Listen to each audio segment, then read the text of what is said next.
Let's talk about you. You could have been anybody, you know. But very luckily, you ended up being the very specific, wonderful you that you uniquely are. So how'd that happen? What are the odds? Well, there's a countless multitude of factors that contributed to you being you and all your spectacular wonder. But let's take a very hypothetical look at a mere 3 of them.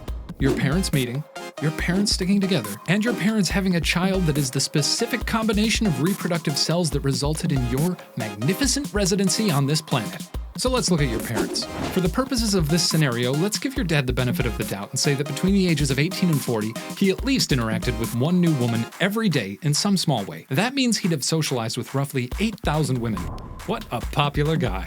And let's say, assuming he's not a hermit in the woods, that he very well could have potentially met anyone from, say, a tenth of the world's female population, which would be about 360 million. The odds that your mother was in that tiny group of people that he met are about 1 in 45,000.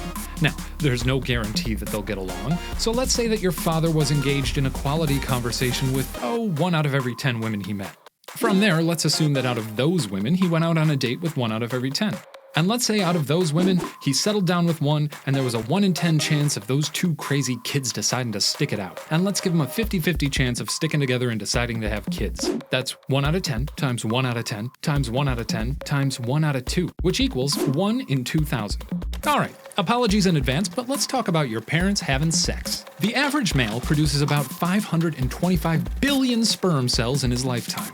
The average female has about 300,000 eggs at puberty, but releases around 400 in her reproductive lifetime. So, out of all those cells, there was 1 unique sperm and 1 unique egg that needed to match up perfectly to make you specifically. And the odds of that happening are kind of staggering, 1 in 210 trillion. So if you want to factor in your parents meeting, sticking together, and having sex to make you specifically, the odds are about 1 in 45,000 times 1 in 2,000 times 1 in 210 trillion, which comes out to about 1 in 18.9 sextillion, which is a whole lot of zeros. So let's just say that you are pretty lucky to be here, and frankly, we're all pretty glad it worked out for you.